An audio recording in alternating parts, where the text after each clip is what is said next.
मेरा नाम नूर है। मेरी उम्र अभी 22 साल थी कि ताया अब्बू के बेटे, जो 6 साल उम्र में मुझसे बड़ा था, जबरदस्ती निकाह कर लिया। जब मैं 5 दिन कमरे से बाहर ना निकली तो वो मुझे नीचे बुलाने के लिए आया। तो उसे देख मैं डर गई। तेरे संग 11 किस नंबर 4 का दूसरा हिस्सा। वो लाउंज में अकेला ही था।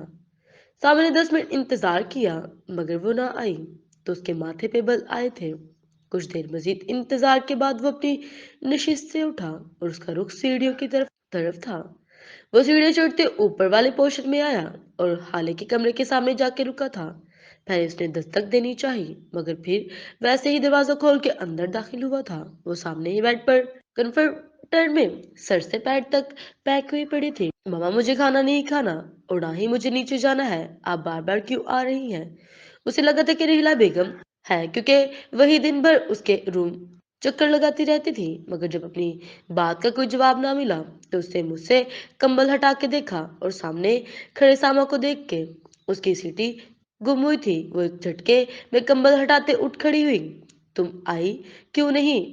बुक्स लेके मैं कब से वेट कर रहा हूँ। सामान्य माथे पे बल डालते उसके बोलने से पहले सवाल किया था। माथे पे बल आए थे आज भी। हाली आंखें फैलाती थी क्योंकि आज क्या है। सामा की संजीदगी में कोई फर्क नहीं आया था। नहीं, वो मेरा मतलब है वो निकाह। हाले को कुछ समझ नहीं आ रहा था वो क्या बोले। क्यों निकाह के बाद लोग पढ़ते नहीं हैं? सामा के माथे के बलों में मजीद इजाफा हुआ था। पढ़ते हैं मगर अपने जलाल और खड़ूस शोहरों से नहीं पढ़ते। हाले बुड़बुड़ाई थी। ये तुम्हारा मुंह में बुड़बुड़ाना जहर लगता है मुझे। वो नागवारी से बोला था। मैं पूरी की पूरी ही जहर लगती हूँ आपको।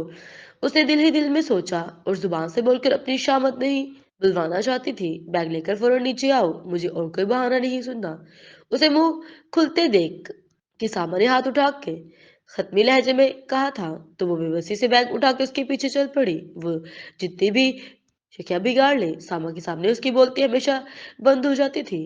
वो बिहेव ही ऐसा कर रहा था जैसे कुछ हुआ ही नहीं। और वो इस तरह हाले को भी उसके सामने एहतजाज करने का कोई मौका नहीं मिला था। रीला बेगम जो ऊपर ही आने लगी थी, अपनी बेटी को सामा के पीछे फुले मुंह और बैग समेत आते देखकर उन्होंने मुस्कुराहट दबाई थी। इन्हें बुरा यकीन था कि सामा उनकी बिगड़ी बेटी को अच्छी तरह सुधार लेगा। उनके पास से गुजरते हाले ने एक शिकवा भरी निगाह उन पर डाली जिसे देख के भी वो अनजान बन गई। जबकि हाले जब दांत पीस के रह गई थी। निकाह वाले वाक्य के 4-5 दिन गुजर चुके थे। हाले तो पहले ही सामा के सामने कम जाती थी मगर अब तो वो सामा को बस ट्यूशन के टाइम पे ही नजर आती थी। कहने को तो दोनों का निकाह हो गया था मगर दोनों ही ने इस रिश्ते के हवाले से दिल में कोई जज्बा पिनने नहीं दिया था। सामा पुलिस स्टेशन में इतना मसरूफ था कि इस रिश्ते के बारे में सोचने का टाइम ही नहीं मिलता था।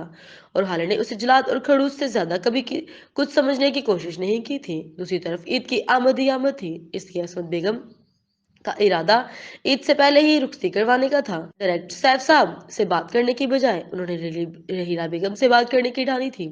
हमेशा की तरह किचन और कामों से फारिग होकर दोनों खवातीन लाउंज में बैठी बातें बिगाड़ रही थी। आज हाले भी यूनिवर्सिटी से ऑफ किए घर में ही थी। कुछ उसने भी हेल्प की तो काम जल्दी हो गए थे। रहीला मैं सोच रही थी कि इससे पहले हाले को रुखसत करवा के ले आऊं। रहीला बेगम ने चौंक कर इन्हें देखा था। उनके लिए ये अचानक की जाने वाली बात थी। वो इतनी जल्दी रुखसती का कह देंगी, इन्हें अंदाजा नहीं था। ये बात सुन के कदम तो हाले के भी साकत हुए थे जो लाउंज में दाखिल होने ही लगी थी। भाभी, अभी कुछ दिन ही हुए हैं, निकाह और ईद भी नजदीक है और आपको पता है ईद कितने खर्चे निकल आते हैं। अगर शादी भी रख ले तो मुश्किल नहीं हो जाएगी।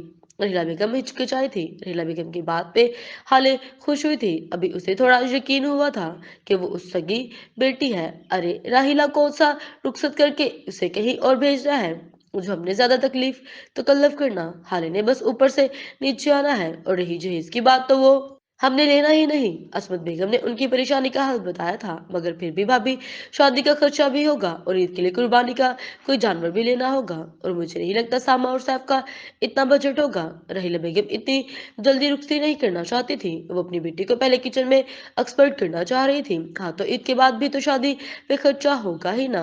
और जहां तक कुर्बानी के जानवर की बात है, उस दफा बड़ा जानवर लेने की बजाय बकरा ले लेंगे, क्योंकि कुर्बानी हम अल्लाह की रजा और खुशनुदी के लिए करते हैं, ना कि दिखावे के लिए। असमत बेगम के पास उनके हर मसले का हल था। मैं सोच रही थी पहले उसे किचन का कुछ सिखा देती, फिर रुखसती करती।